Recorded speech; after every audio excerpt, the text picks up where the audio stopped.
Sarah Martinez had always been different from other girls in her small Texas town. While her classmates dreamed of prom dresses and college parties, she spent her afternoons at the local gym, pushing herself harder than anyone thought possible. Her father, a former Marine, had raised her with military discipline after her mother died in a car accident when Sarah was 12. The day she turned 18, Sarah walked into the Navy recruitment office with determination burning in her eyes. The recruiter, a middle-aged man with kind eyes, looked at her small frame and gentle face with skepticism.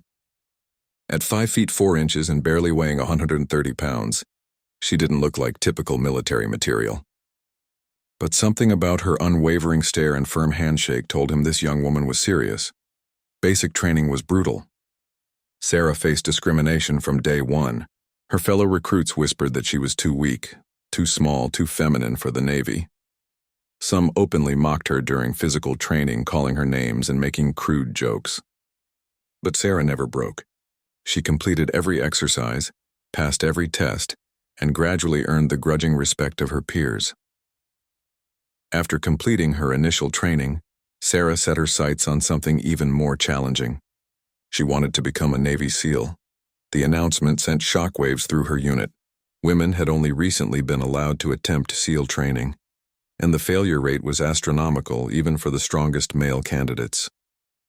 Her commanding officers tried to dissuade her, explaining the physical and mental demands that broke even the toughest soldiers. Sarah's family was equally concerned. Her father, despite his military background, worried that she was pushing herself too far. Her younger brother Marcus begged her to reconsider, fearing he would lose the only family he had left. But Sarah's mind was made up. She had found her calling and nothing would stop her from pursuing it. The preparation for SEAL training consumed her life. Sarah trained 18 hours a day, pushing her body to its absolute limits. She learned to function on minimal sleep, survive in harsh conditions, and maintain focus under extreme stress. Her instructors watched in amazement as this small woman consistently outperformed men twice her size. During her preparation, Sarah met Lieutenant Commander James Harrison, a decorated SEAL who became her mentor. Harrison had initially been assigned to evaluate whether she was truly ready for the program. He expected to recommend that she wait another year or reconsider entirely. Instead, he found himself impressed by her dedication and natural tactical instincts. Harrison shared stories of his own SEAL training, the bonds formed between team members, and the life-or-death situations they faced in combat zones. He explained that being a SEAL wasn't just about physical strength or endurance. It required mental toughness, quick thinking, and the ability to make split-second decisions that could save or cost lives. As Sarah's training progressed, she began to attract attention from higher-ranking officials. Some saw her as a publicity opportunity, a chance to showcase the Navy's commitment to gender equality. Others viewed her as a dangerous experiment that could compromise mission effectiveness. The pressure from both sides was immense, but Sarah focused solely on proving she belonged among America's elite warriors. The night before she was scheduled to begin official SEAL training, Sarah sat alone in her barracks, writing letters to her family. She knew the statistics. Most candidates would quit within the first week. Even those who completed the initial phases faced months of increasingly difficult challenges designed to break them physically and mentally. Her roommate, Jessica, tried to convince her to get some sleep, but Sarah's mind was racing. She thought about her mother, wondering what she would think of her daughter's chosen path. She remembered her father's stories about combat, the weight of responsibility that came with protecting others, and the sacrifices required to serve something greater than oneself. Harrison stopped by for a final conversation before training began. He looked at Sarah seriously and explained that once she started, there would be no special treatment, no accommodations for her gender, and no mercy if she couldn't keep up. The instructors would push her beyond what she thought possible, and some would hope to see her fail. Sarah nodded, understanding the gravity of what she was about to undertake. She had spent years preparing for this moment, knowing that she would face skepticism, discrimination, and challenges that would test every aspect of her character. But she also knew that she was ready. Her determination had carried her this far, and it would carry her through whatever lay ahead. The morning sun cast long shadows across the training facility as Sarah prepared to begin the most challenging chapter of her life. She checked her gear one final time, took a deep breath, and walked toward the group of candidates who would either become her brothers in arms or wash out trying.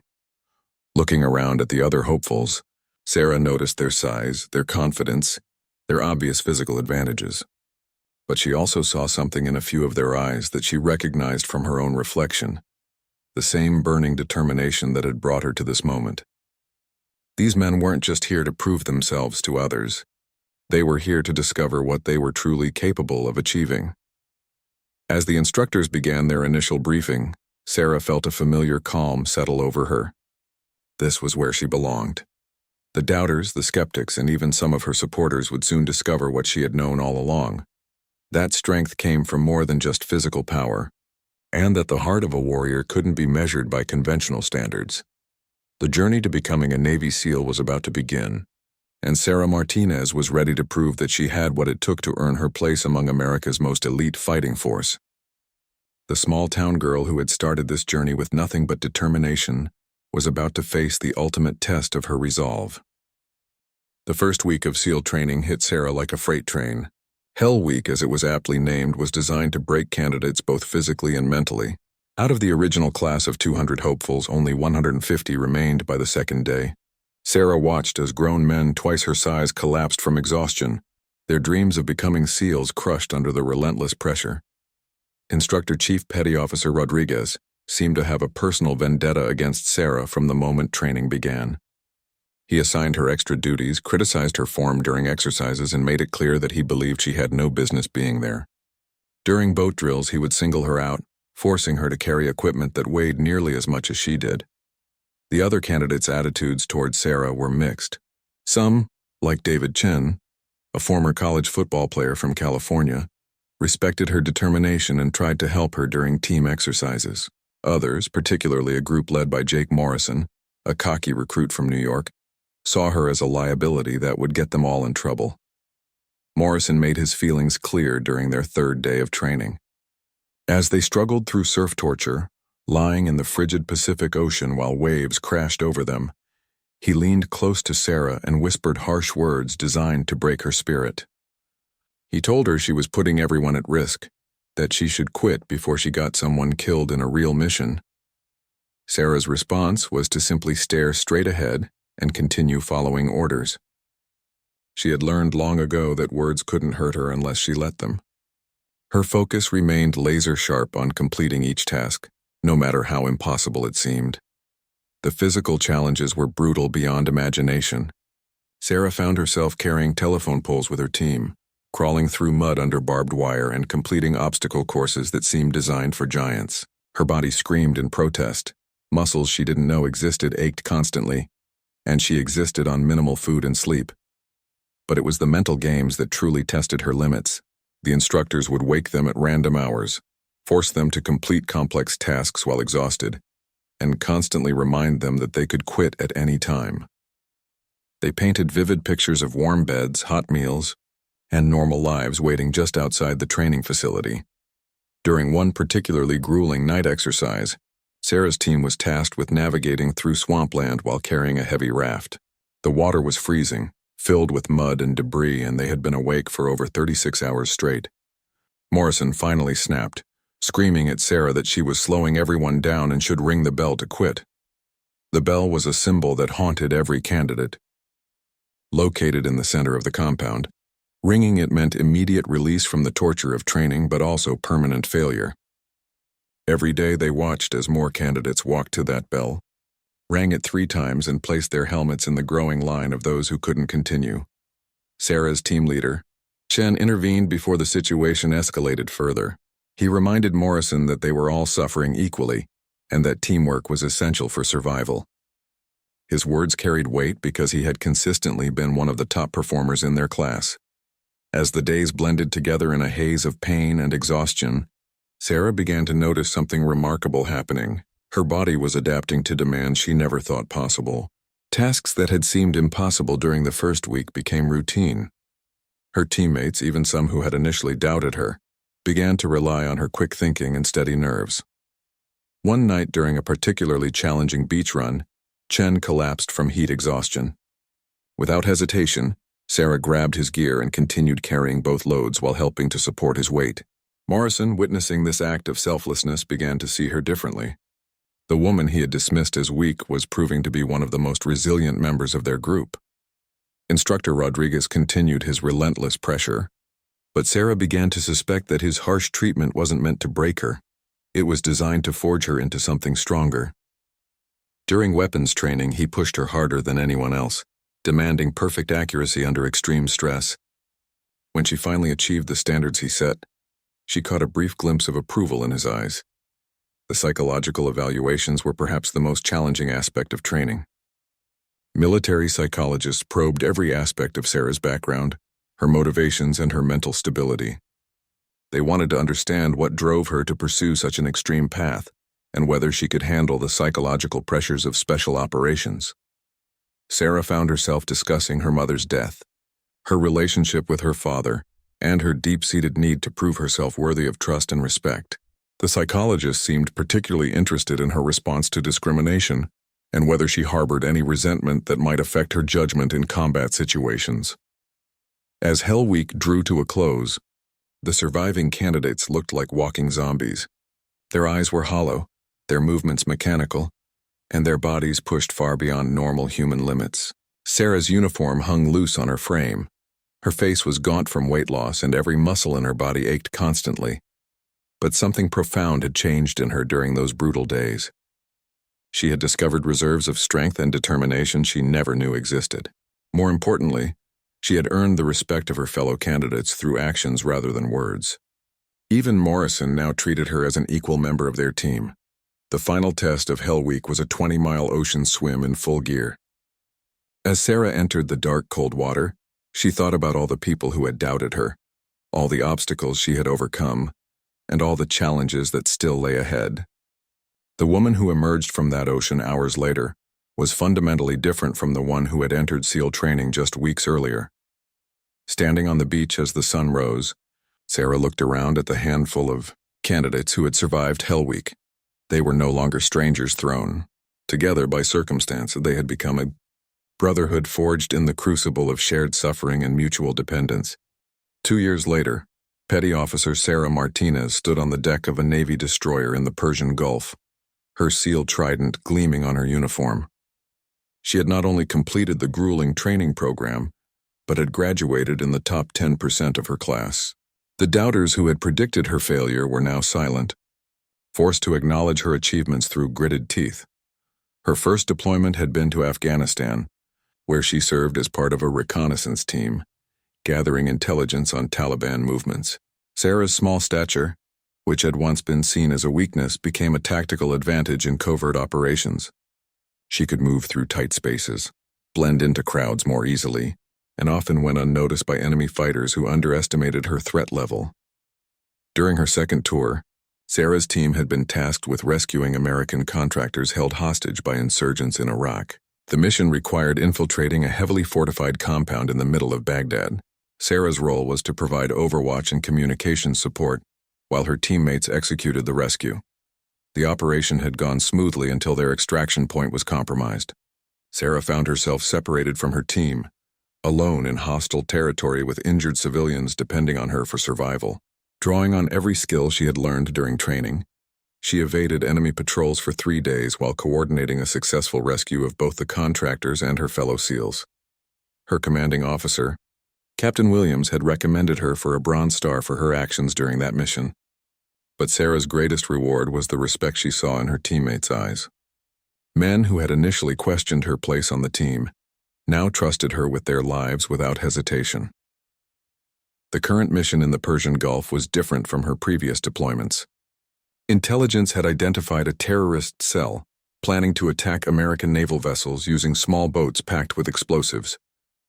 Sarah's team was part of a larger operation designed to neutralize this threat before it could be executed. Sarah had been assigned to Team Delta, led by Lieutenant Jake Morrison, the same man who had once told her to quit during Hell Week.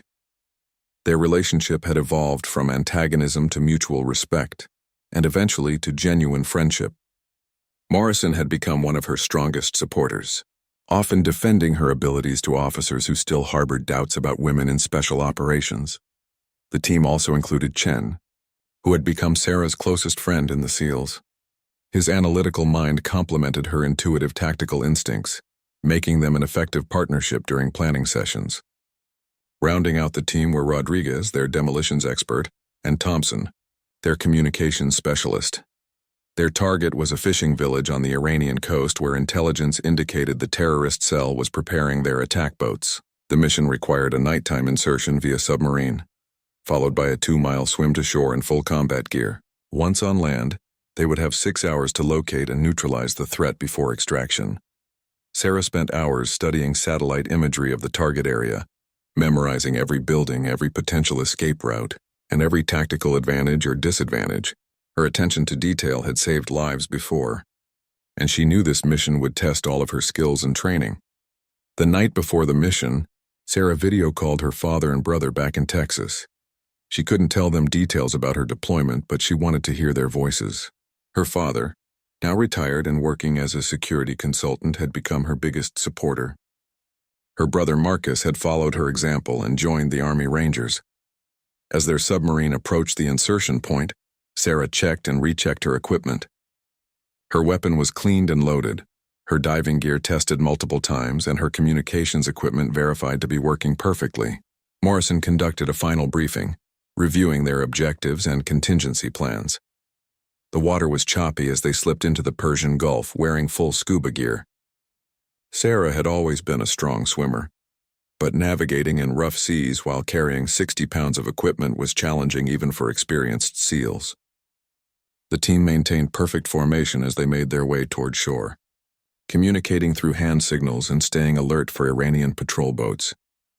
As they approached the beach, Sarah could see lights from the fishing village scattered across the coastline.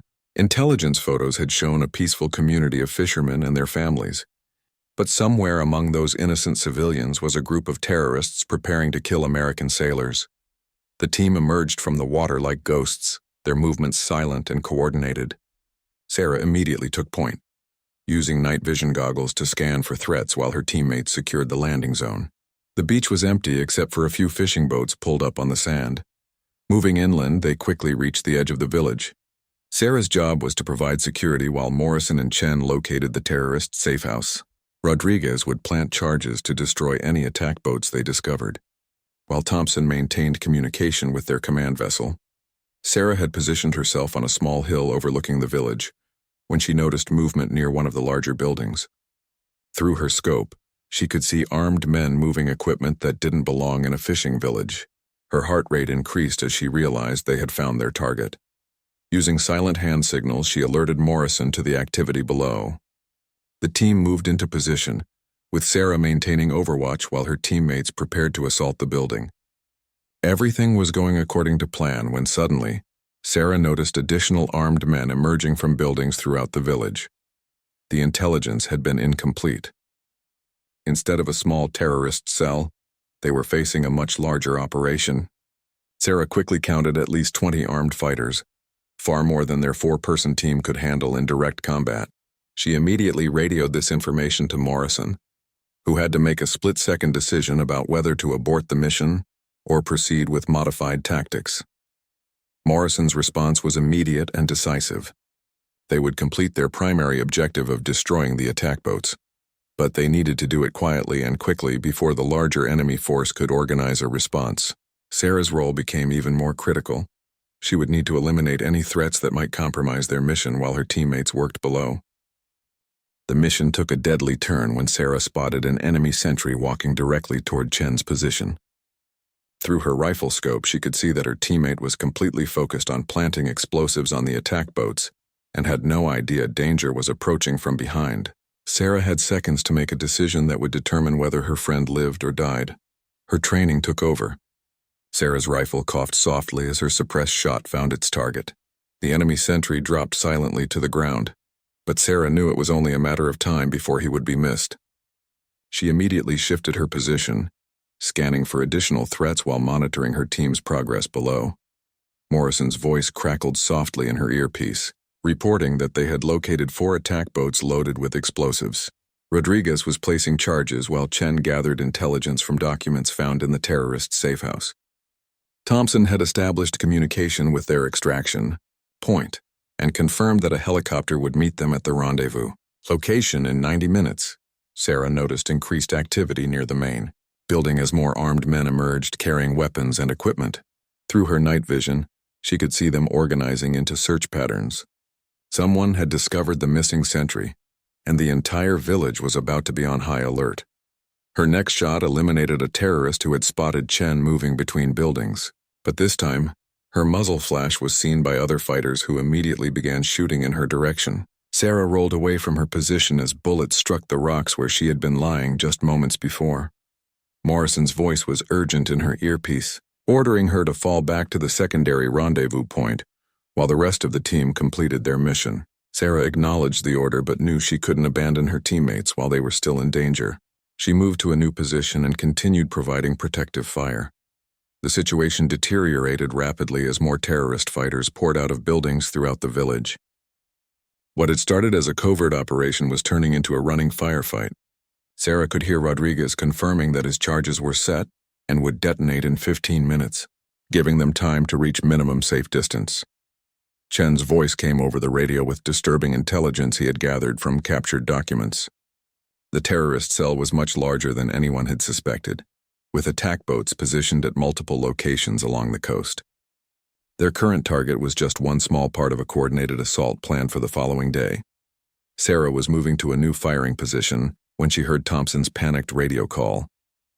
He had been spotted by enemy fighters and was pinned down in a building with no escape route. Morrison immediately altered their extraction plan, but Sarah could see that rescuing Thompson would require crossing an open area covered by at least 6 terrorist positions. Without hesitation, Sarah began engaging the enemy fighters covering the area where Thompson was trapped. Her accurate fire forced several terrorists to take cover, creating a brief window of opportunity. Morrison and Chen sprinted across the open ground while Rodriguez provided additional covering fire from another position. The rescue was successful, but it cost them precious time. The explosive charges were set to detonate in 8 minutes, and they were still too close to the blast radius. Sarah could see enemy reinforcements arriving in vehicles from other parts of the village, their headlights cutting through the darkness as they searched for the American commandos. Morrison made the difficult decision to move toward their primary extraction point, despite the increased enemy presence. They had critical intelligence that needed to reach American forces, and the attack boat explosions would create enough chaos to mask their escape. Sarah took point as they moved through the village, her night vision equipment giving her a crucial advantage over their pursuers. She guided her team through narrow alleys and around enemy positions, using her intimate knowledge of the village layout gained from hours of studying satellite photos. They were within sight of their extraction point when disaster struck. An enemy fighter hidden in a building scored a hit on Rodriguez with an RPG round. The explosion threw him against a wall and left him unconscious with severe injuries. Sarah immediately moved to his position while Morrison and Chen established a defensive perimeter. Rodriguez was alive but badly wounded, with multiple injuries that would make it impossible for him to walk. The team faced an agonizing choice. They could abandon him and reach their extraction point safely, or risk everyone's lives trying to carry a wounded teammate through hostile territory. Morrison's decision was immediate and absolute. SEALs never left anyone behind, regardless of the risk. Sarah and Chen fashioned a stretcher from equipment, while Thompson called for emergency medical evacuation. Their original helicopter pickup was impossible now. They needed a combat rescue in a hot landing zone. The explosive charges detonated right on schedule, creating massive fireballs that lit up the night sky and threw burning debris in all directions. The attack boats were completely destroyed, along with several buildings that had been storing additional explosives. The secondary explosions continued for several minutes as the terrorist stockpile was consumed in flames. Sarah used the chaos and confusion created by the explosions to guide her team toward a new extraction point. They moved slowly due to Rodriguez's condition, stopping frequently to check his vital signs and adjust their makeshift stretcher. Enemy fighters were searching everywhere, but the ongoing explosions and fires had disrupted their coordination. They reached a small hilltop overlooking the burning village, just as their rescue helicopter appeared on the horizon. Sarah established a defensive perimeter, while Morrison guided the aircraft to their location using infrared strobes. The pilot reported taking small arms fire from multiple locations, but confirmed he could complete the extraction. As the helicopter touched down, Sarah and her teammates quickly loaded the unconscious Rodriguez aboard, while the door gunner provided covering fire.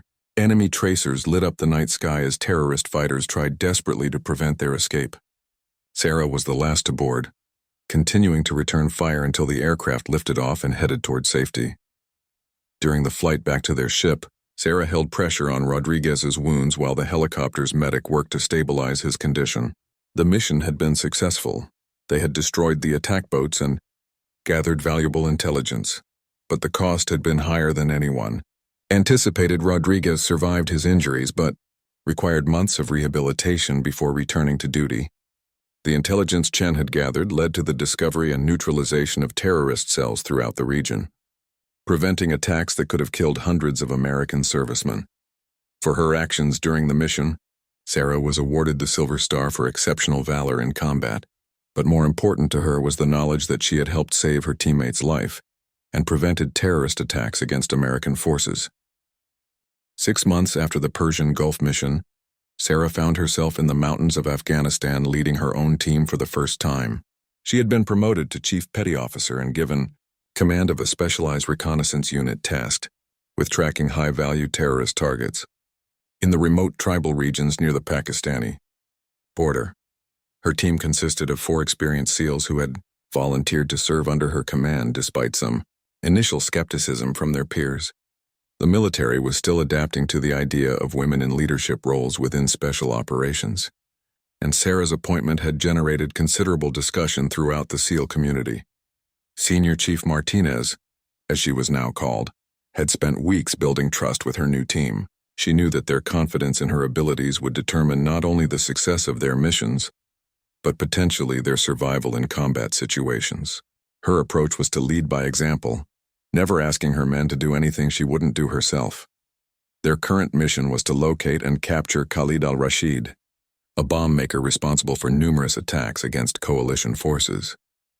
Intelligence indicated that he was hiding in a remote village high in the Hindu Kush Mountains, protected by local tribal fighters who had been paid handsomely for their loyalty.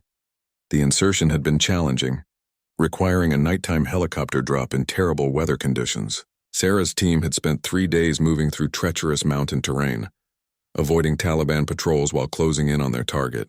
The altitude and harsh conditions tested their endurance, but Sarah maintained the same grueling pace as her teammates. On the 3rd night, they established an observation post on a ridge overlooking the target village. Through high-powered scopes, they confirmed al-Rashid's presence and began developing an assault plan. The village was naturally defended by the terrain, with only one viable approach route that would leave them exposed to enemy fire. Sarah's plan was elegant in its simplicity. 2 team members would create a diversion on the opposite side of the village, drawing defenders away from al-Rashid's location. Meanwhile, she would lead the remaining 2 SEALs in a direct assault on the compound, where the bomb maker was hiding. The mission began perfectly. The diversion team's simulated attack drew most of the village defenders away from Sarah's target building. She and her 2 teammates moved swiftly through the darkness, using night vision equipment to avoid detection while approaching al-Rashid's compound. They were within 50 meters of their objective when everything went wrong. The intelligence had been compromised. Al-Rashid knew they were coming. The building exploded in a massive blast that threw Sarah and her teammates to the ground and left her temporarily blinded and deafened. As her vision cleared, Sarah realized she was trapped under debris from the collapsed building. One of her teammates was motionless nearby and she couldn't see the other. Enemy fighters were already moving toward their position, shouting in local dialects and firing weapons into the rubble. Sarah managed to free herself from the debris, despite injuries to her left arm and leg. Her rifle was damaged beyond use, but her sidearm was still functional. She could hear her team's radio chatter indicating that the diversion team was also under heavy attack and couldn't provide immediate support. Her first priority was checking on her teammates. Johnson was unconscious but alive, with a head injury that required immediate medical attention. Watson was trapped under larger debris, conscious but unable to move due to what appeared to be a broken back. Both men needed evacuation, but enemy fighters were already surrounding their position.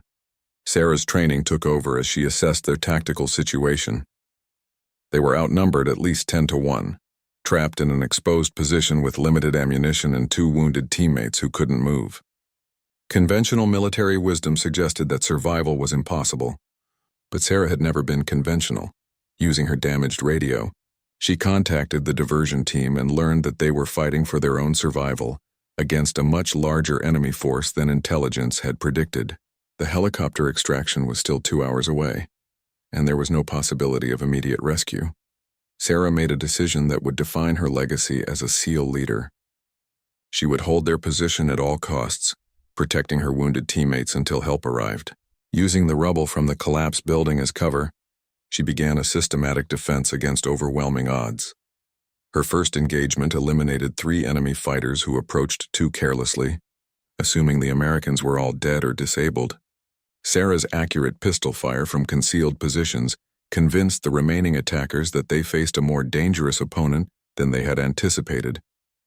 As enemy fighters attempted to surround her position, Sarah moved constantly between different firing positions among the rubble. Her small size allowed her to use cover that wouldn't protect larger soldiers, and her knowledge of urban combat tactics helped her maximize the defensive advantages of the terrain. The battle continued through the night, with Sarah conserving ammunition while systematically eliminating threats. She used captured enemy weapons when her own ammunition ran low, and employed improvised explosives created from enemy grenades to create defensive barriers around her wounded teammates. Watson regained consciousness and provided valuable intelligence about enemy movements. Despite his inability to move, Johnson remained unconscious but stable, requiring constant monitoring to ensure his injuries didn't worsen. Sarah managed their medical needs while continuing to fight off waves of enemy attacks. As dawn approached, Sarah's situation became desperate. She was down to her last few rounds of ammunition, exhausted from hours of continuous combat and facing a renewed enemy assault with reinforcements arriving from other villages. The radio crackled with updates that the extraction helicopter was still an hour away. Her final stand came as the sun rose over the mountains, painting the snow-covered peaks in brilliant orange and gold. Sarah positioned herself between her wounded teammates and the approaching enemy fighters, determined to protect them with her life if necessary. The enemy attack began with grenades thrown into their position, forcing Sarah to shield her teammates with her own body, while returning fire with her remaining ammunition. She was hit in the shoulder but continued fighting, using a captured rifle until it too ran out of ammunition. As enemy fighters closed in for the final assault, Sarah prepared to fight them hand-to-hand using her combat knife and whatever improvised weapons she could find among the rubble. She had accepted that she might not survive, but was determined that her teammates would live to return to their families. The sound of rotors announced the arrival of their rescue helicopter, but Sarah knew it might be too late. Enemy fighters were already climbing through the rubble toward their position, and she had no ammunition left to stop them. Her knife felt small and inadequate against the approaching assault rifles, but she gripped it firmly and prepared for her last battle. The rescue helicopter's door gunner opened fire just as enemy fighters reached Sarah's position. The concentrated machine gun fire forced the attackers back into cover, giving Sarah precious seconds to signal their location to the aircraft crew. She used her survival mirror to reflect sunlight toward the helicopter, identifying herself and her wounded teammates among the rubble. But the helicopter couldn't land in the debris field, and enemy fire was intensifying as more fighters arrived from surrounding villages.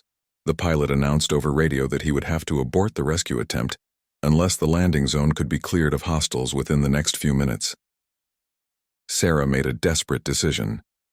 Leaving her wounded teammates in the relative safety of their defensive position, she grabbed the last functional enemy rifle and began a suicidal assault against the fighters surrounding their location. Her goal wasn't to win the battle, it was to draw enemy fire away from the landing zone long enough for the helicopter to extract Johnson and Watson.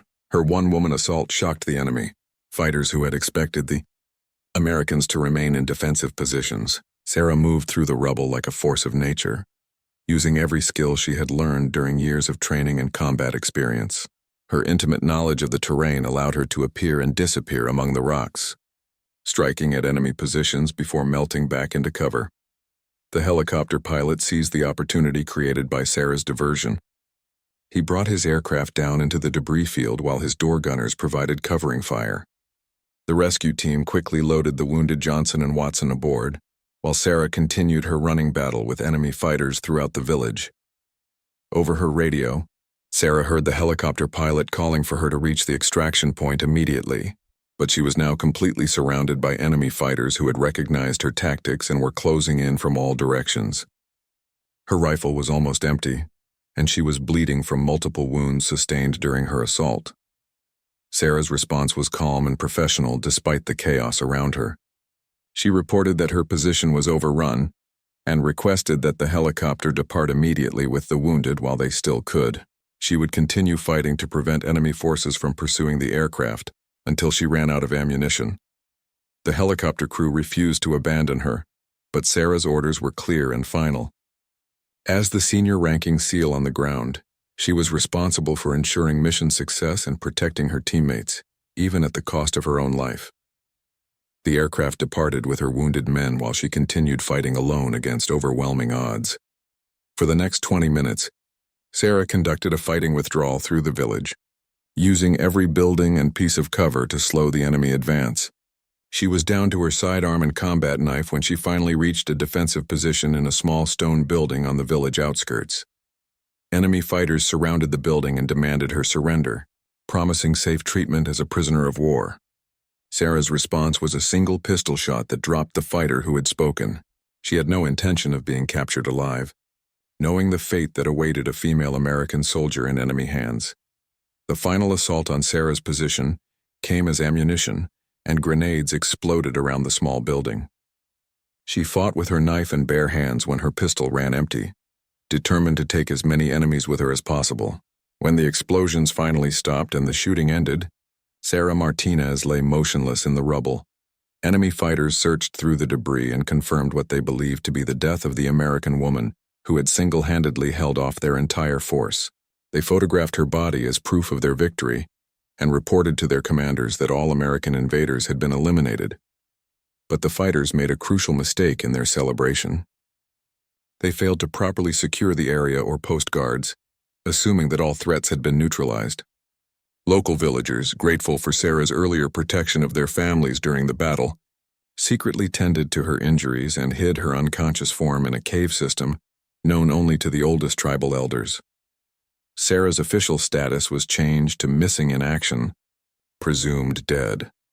Her family received notification that she had died heroically while protecting her teammates, and memorial services were planned at military installations around the world. The SEAL community mourned the loss of one of their most decorated female operators. For 3 weeks, Sarah drifted in and out of consciousness in the hidden cave, tended by an elderly Afghan woman named Fatima, whose grandson had been saved during the village battle. Fatima had witnessed Sarah protecting civilians during the firefight and risking her own life to ensure innocent villagers could escape the crossfire. The cave system was part of an ancient network that had sheltered resistance fighters for centuries. Fatima's family had used these caves to hide from Soviet forces decades earlier, and they knew how to remain undetected by enemy patrols.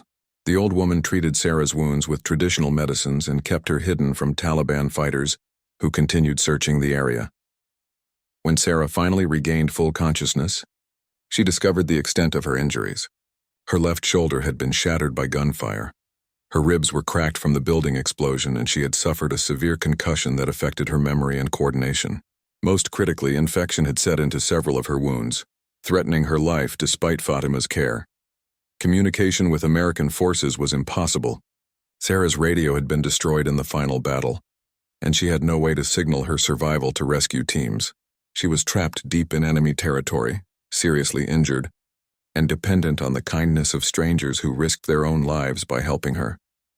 Fatima's family debated what to do with their unexpected guest.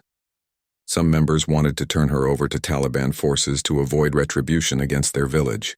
Others argued that their Islamic duty required them to protect anyone who had sought shelter in their home, regardless of nationality or religion.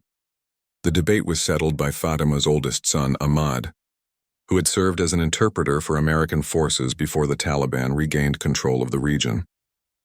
He recognized that Sarah was the SEAL who had saved his cousin's family during the village battle, and he convinced the others that honor demanded they repay her sacrifice.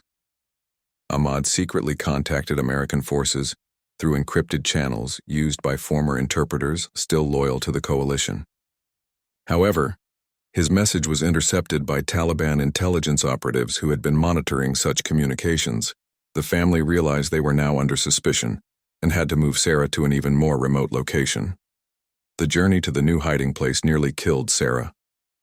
Her injuries made travel extremely difficult, and she had to be carried much of the way through mountain passes that challenged even healthy individuals.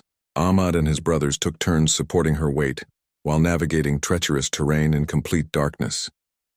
Their new sanctuary was a shepherd's hut high in the mountains, accessible only by paths known to local families who had used the area for generations. Here, Sarah slowly began to recover her strength while Ahmad worked to establish contact with American rescue teams operating in the region. Days turned into weeks as Sarah's condition gradually improved. Her shoulder remained severely damaged, but the infection cleared and her other injuries began to heal. She helped with daily tasks as much as her condition allowed, earning the respect of Ahmad's family through her willingness to work despite her pain.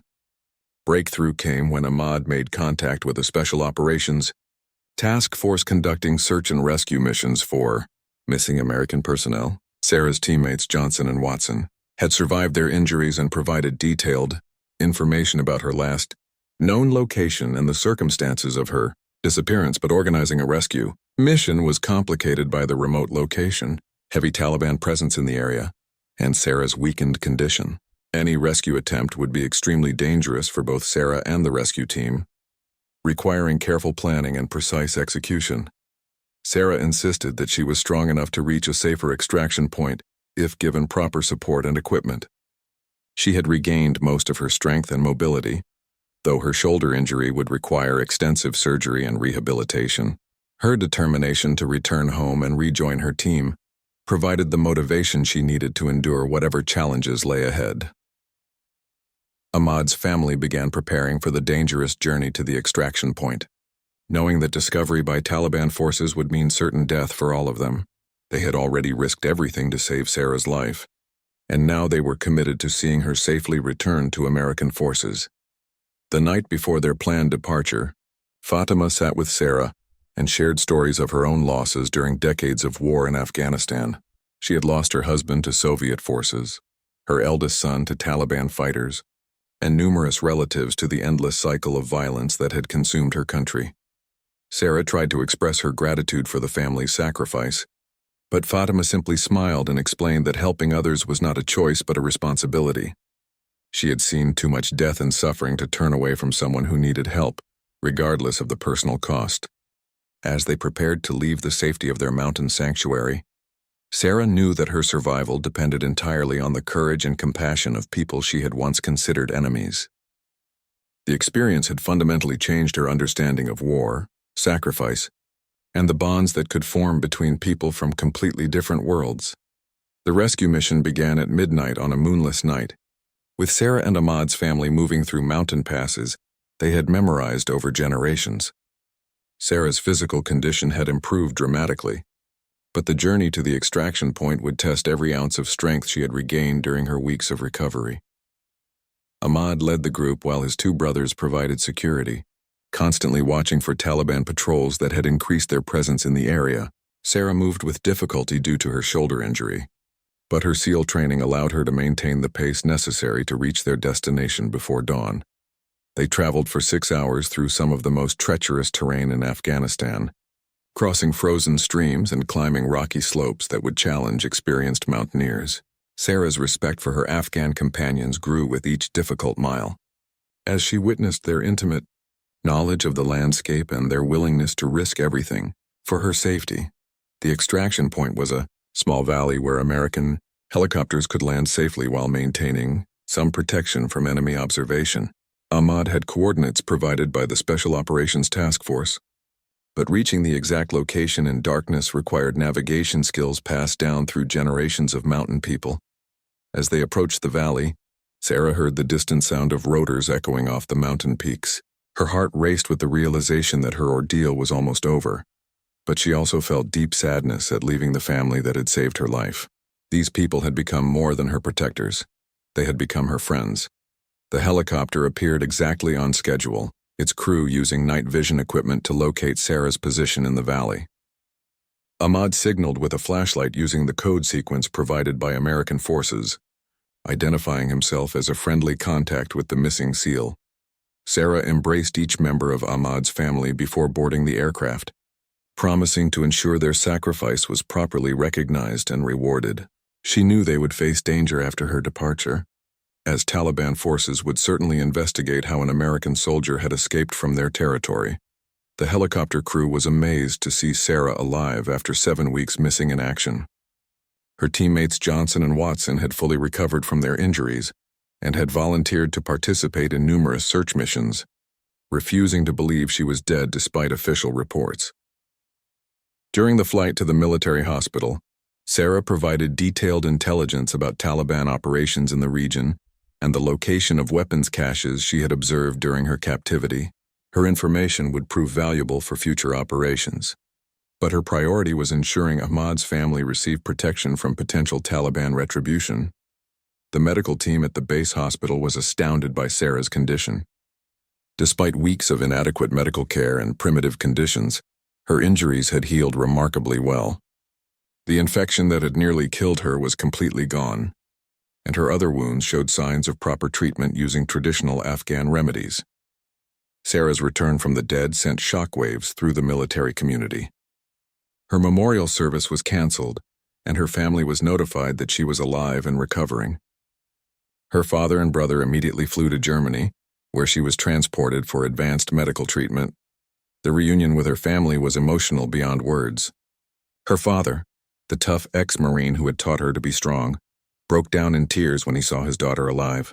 Her brother Marcus, now a seasoned ranger himself, understood better than anyone the significance of her survival and the bonds she had formed with her Afghan rescuers. Sarah's shoulder required multiple surgeries and months of rehabilitation, but doctors were optimistic about her eventual return to full duty. Her experiences had left psychological scars as well, and she worked with military counselors to process the trauma of combat, captivity, and recovery. The story of her survival became legendary within the SEAL community, but Sarah was more interested in ensuring Ahmad's family received proper recognition and assistance. She worked with military intelligence and State Department officials to arrange safe passage for the family to the United States, where they could start new lives away from Taliban persecution. 6 months after her rescue, Sarah stood before a gathering of military officials and media representatives to receive the Navy Cross, the service's second highest decoration for valor. Her citation praised her extraordinary heroism in protecting her teammates and her resourcefulness in surviving behind enemy lines. But the ceremony that meant the most to Sarah was much smaller and private. Ahmad and his family, now safely resettled in Texas near Sarah's hometown, joined her father and brother for a quiet dinner where they shared stories and celebrated their unlikely friendship. Sarah returned to active duty after completing her rehabilitation, but her perspective on warfare and service had been forever changed. She had learned that courage existed in many forms, that enemies could become friends, and that survival sometimes depended more on compassion than firepower. She established a foundation to assist Afghan interpreters and their families who had risked their lives to help American forces. Her first-hand experience of being saved by local people gave her unique insight into the debt of honor owed to those who had served alongside American troops. Ahmad's family thrived in their new home, with his children attending local schools and his wife working as a translator for refugee resettlement organizations. They remained close to Sarah's family, and Ahmad often said that saving the American soldier had been the most important thing he had ever done. Years later, when Sarah had risen to the rank of Master Chief and was training the next generation of SEALs, she would tell her students that true strength came not just from physical conditioning or weapons training, but from the connections formed with others in the crucible of shared hardship. Her story became required reading at the Naval Special Warfare Training Center, not just as an example of survival against impossible odds, but as a testament to the power of human compassion to transcend the boundaries of nationality, religion, and conflict. Sarah Martinez had begun her military career trying to prove that she belonged among America's elite warriors. She ended it with the knowledge that she had found something even more valuable than acceptance. She had discovered that the bonds forged in combat could transform former enemies into family, and that sometimes the greatest victory was simply learning to trust in the goodness of others. The small-town girl who had once felt she had everything to prove had become a woman who understood that survival often depended less on individual strength than on the willingness to accept help from unexpected sources. In the mountains of Afghanistan, surrounded by people who had every reason to hate her, Sarah had learned that humanity's capacity for compassion could triumph over even the darkest circumstances of war.